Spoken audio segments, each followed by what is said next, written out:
وبشر الذين آمنوا وعملوا الصالحات أن لهم جنات تجري من تحتها الأنهار كلما رزقوا منها من ثمرة رزقا قالوا هذا الذي رزقنا من قبل وأتوا به متشابها ولهم فيها أزواج مطهرة وهم فيها خالدون وبشر الذين آمنوا وعملوا الصالحات أن لهم جنات. Ey Muhammed Mustafa sallallahu aleyhi ve sellem, buşlafen ol bir tor adamlarınki iman getiripdiler Hudaga, qiyamata, sana ve kitabına ve amilus salihat ve salih gav amelleri anjam beriyadilar, ediyadilar. Enne lehum cennat, şu bendelere cennet badır, tecri min tahtihal enhar, bir cennetlerinki aşağından yapılı aqyadi.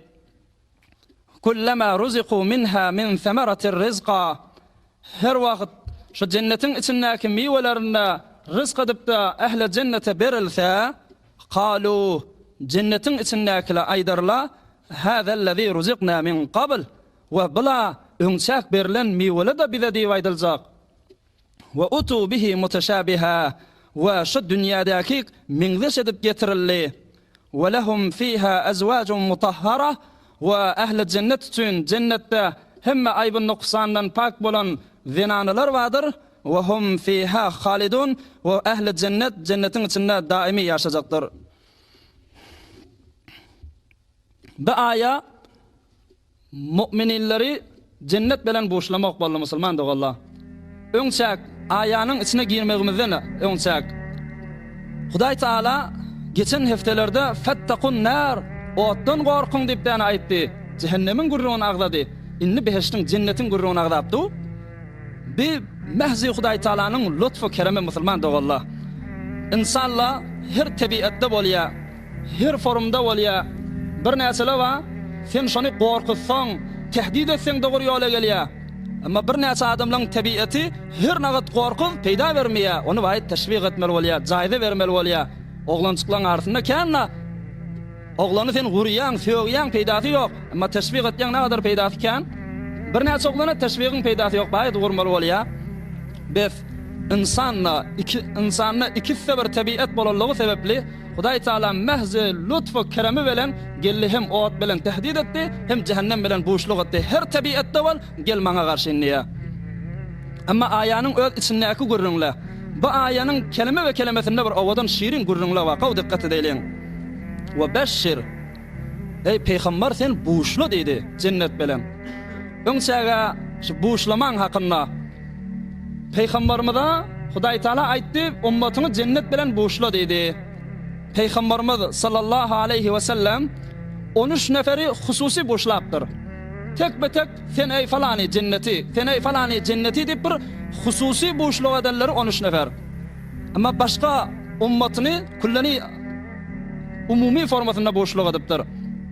Evvelki şu 13 tane aýdyly. Qala an-nabiy sallallahu aleyhi ve sellem: Ebu Bekir fil cenne, Ömer fil cenne, Uthman fil cenne, Ali fil cenne, Talha fil cenne, Abdurrahman ibn Auf fil cenne, Zubeyr fil cenne, Ebu Ubeyda fil cenne, Sa'id fil cenne, Sa'd fil cenne. Bir 10 nane sahabe-i kiramyň adyny aýdypdy, siz hükmen behişti bolmaly peýgamberimiz boşluk beripdir. Muňa aşara-y mubeşşere diýerler. Aşara 10 mubeşşere cennet bilen boşlanan adamlar. Aşara-y mubeşşere. Bu 10'dan başga da peýgamberimiz bir öz gyzy Bibi Fatıma, bir de akdyklary Hazreti Hasan we Husayn ridwanullah taala aleyhim ecmaîn, şolar da cennet bilen boşlapdyr ki cem'en 13 neferi hususi peýgamberimiz boşlapdyr cennet bilen. Sofallah yarışan öz Sıbatul Azizin ýan menzumatyny getirýär şu adamlaryň adyny. Behiştidir alardan qat'i 10 ýar beşaret berdi ol Sultan-ı Ebrar. Ebu Bekr ve Ömer'dir, sonra Osman, Ali'dir, Talha'dır hem Abdurrahman. Zubayro bu Ubayda bolla akhbar Said o Sa'ddur aygan bu 10 yar. Peygamberimizin 10 nanesi ahşa aydılallah vallahi. Hom yana Muhammed ke edi hadi alem sallallahu aleyhi ve sellem beşaret berdi 3 ferzendiga hem birisi Fatımadır hem Hatira Hasan birle Hüseyin 2 nabira bira öz bir Fatıma qizi bir de Hasan Hüseyin öz aktıkları ke cem'en 13 nefere hususi cennet bilen boşladı Peygamberimiz. Ama ondan başka umumi boşluya hem kişileri biz şolardan başkanını bir sen hükmen beşli diye aytıp olmaya. Mesela umumi boşlukları Peygamberimiz beşşiril meşşaina ila'l mesacidi fi zulamil layali bin nurit tam yevmel kıyamah. Boşla sen gecelerin karanlığında mescitlere karşı yürüyenleri meşşaina ila'l mesacid fi zulamil layali. Gecen karanlığında akşam namaz va, yatsı namaz va, erti namaz va. Gecen karanlığında mescide karşı katniyaları, mescide karşı cemaat için bariyarları boşla bin nuri tam yevmel kıyamah. Kıyamet gün kamil bir tamam nur bilen meb'us olup da cennete girecektir dep. Yani Peygamberimiz umumi formasında boşluk etya. Biz evvelki ve beşşir diyen kelimeden bolan görünler. Ama izi ve beşşirillezine amenu ve amilus salihat. Bu göründe nesaha yaltala yöne bir bihuda boş gurruna aldanıp yörellere bir cevap ba. Tarap namaz okuymaya, ayarlığın hicabını rahat etmeye, harama barıp du, sen aytyan doğun, baba kıyamet ba, ki namazı gella, ki hicabı gel, halal rızkı gella diyende, ay baba yürek pak bolsa bolya da, yüreğin ak bolsa, yürekte iman bolsa bolya, bizde şova bolur diye Allah. Ama Huday Teala ona aytmaya. Cenneti boşla kimlere? Ellezine amenu ve amilus salihat. İmanı bayit kalbinle bolmalı ve amilus salihat. Amale salihide hükmen bolmalı. Namazı zayinne olmalı. Hicabı yaşmağı zayinne olmalı. Uşri zekatı aradası zayinne olmalı eğer cennet bilen boşlanacak bolsan. Yöne yürek ak demek bilen ay yürekte iman bolsa şu yürek bak bolsa bolya da ak onnada yok. Kur'an aytgan mege şonu. Aya peygamberden açtın şu görünü.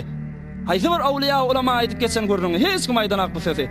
Fakat bir şeytanın vasvasasının izine düşen adamla yaltalık için etyen ve aytyan görünüleri başka hiç şart değildir. Hatta Hasan Basri ne diye imanı tarif edenler.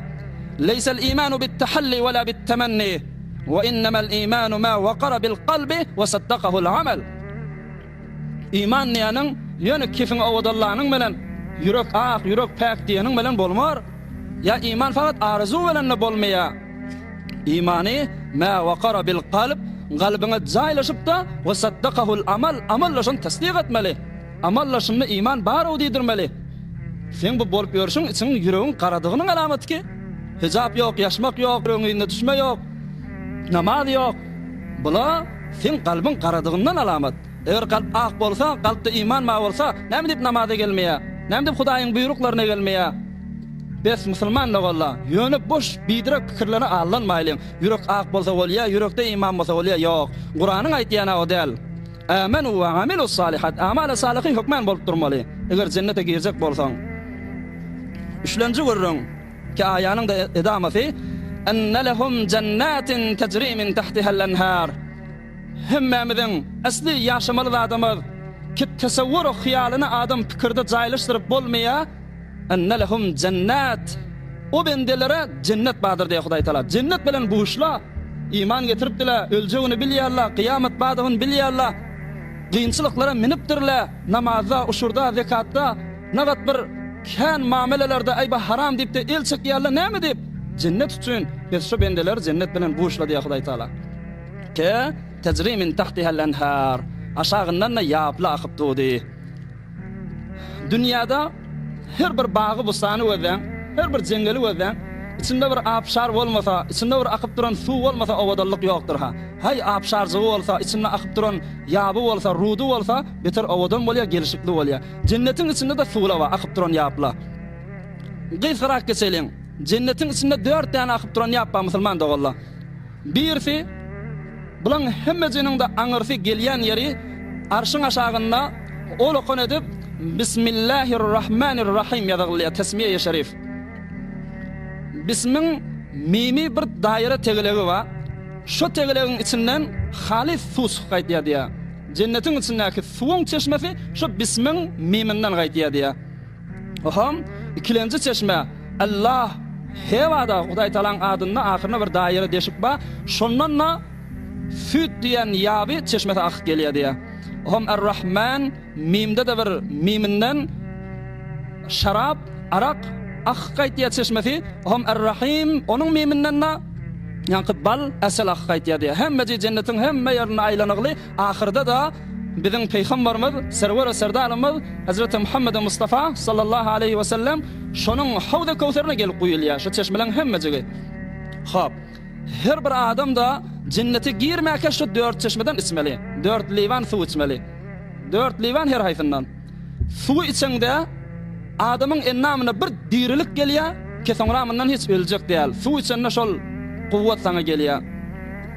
Suyu içinde sende bir kuvvet geliyor, bir güç geliyor ki cennete hiç moğa zayıf olacak değil. Ya ennamından kemelecek değil. Devulme, bir adetme. Ohum ballan, asallan içinde de sana bir sıhhat, salamatlık geliyor ki beheşte hiç moğa merizlemeler sonram. Ve ahirki da merizlemelerle ölmelerdim. Ahirki da asal, bal, yani başlan şarap, onun içinde de adamı bir meslik, bir heves o şatlık gelecek, surur gelecek ki şondan sonra hiç moğa narahati olacak değil cennetin içinde. Hulasa cennetin içine girdin. Kullama ruziqu minha min semeratin rizqa. Rızk edip de sana veriliye alma, nar, ermet, behterin meyvelerden cennetin meyveleri. Qalu cennetin içindekiler aytacaklar. Hâzellezî ruziqna min qabl. Oha! O dünyadaki almamız ha bunu vezen. Dünyadaki narımız, ermetimiz hadipten aytacaklar diye. Ayla hu dünyadaki meyveler var cennetin içinde. Ama Huday Teala aytiya ve utu bihi muteşabiha. Cennetteki meyveler, dünyadaki meyveleri fat mengzeş edip getirildi. Şıklı şemaili bir, fakat rengi bir, ama tağımı lezzette 100 beraber, belki 1000 beraber fark etiyor. Hatta bir tane kızıl alma, tasavvur edin, adam birçe kafanla, birçe iyenle, şonna bağ lezzet, şonna bağ tağım, Müslüman da valla, dünyanın yüzündeki şu duruşuna almaları hemmeci yığına, hemmecinin tağamını, lezzetini üşür, birçe kafan alman tağamına yetmeye diye cennettekilerin. Biz cennette hemin alman mı, hemin narın mı, hemin iplerin üzümün mü, portakalın mı, ama lezzeti tağamda 100 belki 1000 beraber ken olmalı Müslüman da valla. Hatta İbn Abbas radıyallahu anh diye ma leyse şey'un fil cenneti mimma fid dünya gayra'l esma. Cennetin içindeki hiç zaten dünyanın içindekinden değil. Fakat adlar bir. Önkü alman, önkü narın. Ama utu bihi muteşabiha. Mengdeş etip getirildi ki lezzette 100 beraber, belki 1000 beraber ken olmalı Müslüman da Allah. Behişti yeksip az dirakt beçinet, birengi sip bovet. Çönder dehannehat, tame heme meyve hadaret. Ve in nihayet lütfest o gayet hikmet diye. Birçe meyveni alayan, dünyanın hemme meyvelerini uyuştursan, şon tağımı şon birçeden alman sınıva var Müslüman da Allah. Veya başka naharlardan, iviskilerden hemme dat bolçuluk öğünde teyarlanıp gelmeli. Mahtum Gülüşan aytya, kudret bilen beryan bolup kuşları, lep illigmedik aşla, tuğula, behterin kurşu bilen, ya asmandan uçup barayan kuşları görüyen, ah şunna bir iyisinde diyen öğünde kevap bolup düşüyor. Kudret bilen beryan bolup kuşları, taygeler dünyaya derim daşları artıktır her yatan çizi beheştin. Beheştin bir berkize yatan dadı dünyanın şu duruşu bilen beraber olup biler. Biz cennetin içinde yemeli, içmeli, fakat lezzet görmeli, keyif edip de yaşamalı cay Müslüman da valla. Hop. Ama bir nese cenneti etiraz etyen adamların cevabını da bileyleyin. Yahudilerin birisi Peygamberimiz sallallahu aleyhi ve sellemin yanına gelipdir. Ay Ebel Kasım, sen cennette yemeli, içmeli rivayet yan mı deyiptir? Şeyle deyip kuman et yan mı deyip soraptır. Peygamberimiz ne mi deyiptir? Naam, hava, cennette yemeli, içmeli. Vellezî nefsi Muhammed biyedih, inne ahadahum la yu'ta kuvvetun 100 raculin fil ekli ve şurbi vel cima'. Hatta her adama 100 beraber güç verilecek yemede, içmede ve cemaat etmede. Sen şumal dünyada bir zady kärrak ýesen doýuňdan soňra adam iştäsi tutmaýar da, lezzeti tagymdan gaçýar ýyp oturan zadyň doýuňdan soňra. Cennetde ojra dälipdir peýgamberimiz. 100 barabar şu dünýädäki işiň ýalyk, dünýädäki içişiň ýalyk hemmejikde 100 barabar dänik peýgamberimiz aýtdyr, cennetde güýç beriljek. Iýmede ismel keyfede bir ismellipdir. Yahudi sorapdyr, ya Resulallah, sen hem iýmeli bolsa, içmeli bolsa, gazaýa hajat etmeli bolar, içi boşatmaly bolar, cennetdeki kesafet zaýda kim dipdir? Peýgamberimiz näme jogap beripdir? Hajatu ahadihim araqun karihal misk. Her adam hajati deri bolup bir arak bolup da öz üstünden näni derläp çykmalypdyr, öz teninden, ennamyndan. Ol deri de porsuluk yok, ýys yok, ýysy de misk ýalyk bir hoşbu, behterin ýysy zat bolup ennamyndan çykyp gitmelidir. Oham haya bujurada boljakmy? Sahabalar birisi şu meclisde barmışdyk, o aýdypdyr, "Sadaka Rasulullah, hay peýgamber dogry aýtdy" diýipdir. Şoňa meňde şu dünýäde de baki diýipdir. O näzara? Şu mahal aryny wezän balary bizim iýen zatlamyzdan iýýäşi balary. Bizim içýän suwumyzdan da içýäşi. Amma şu iýitýän zady içinden näme bolup çykýar? Bizim behterino, lezizterino, dertlemizde şafa diýip iýýän eselimiz de. Ary iýýädem, içýädem, o iýitýän zady içinden bal bolup çykýar. Hudaý talan gudratyny wezän şu dünýäde kökezdi ki cennet aýna hoşoň ýalakdyr ha musulman dogalla. Aýdaýlyň eşdireýliň cennete etiraz etýän adamlara. Taga däni 9 ay yatmalı enäňsinde. Şu wagtda tamamy doktorlar we pezişler täýid etýäşi gurruna şu çağa enäň näme iýse, näme işte şondan iýitýär diýär. Şu sebäpli gowreli denanylar hökmen tagziýetini güýçlendirmeli, gowdatly iýitmeli, näme diýip şol 2 neferinkini iýitýär. Hop, indi bir oglan öz enäň içinde iýýä, içýär, amma nerede gazaýy hajat bar şoňa? Hudaý talan gudratyny wezän Ebu Hanifa aýtýaşy gurrungy. Biz cennet aýny hoşoň ýalypdyr musulman dogalla. Wa lahum fiha azwajun mutahhara. Iýdini alaýlyň. Şu cennetde hemme aýypdan, nuksandan pak edilen zinanylar hemserlerde sana beriljek. Pak ediljek, mutahhara, aýb bu naqsdan pak diýany şu zinanylarda hura ayn diýerler, hura behişti diýerler. Behiştin gıylary şolarda gazaýy hajat bolmalylar. Agzynyň, burnunyň, gözüniň, gulagynyň suwy kesafatla bolmalylar ki insan şu dünýäde bolýar. Gaqylykdan, çirikden, iriňden we ya ennamynyň üstündäki kir kesafatla şolaň üstünde bolmalylar. Mutahhara şolardan pak. We ýene birisi ki şu dünýäniň zinanalarına bolýar, haýzon nifas, adete mahana, amma ol hura behiştilerde o bolmalylar. Ve yana merizlemek ve ya qarrymak ve ya da ölmek yok o hura behiştilerde. Yana dörtlenjisi musulman dogalla.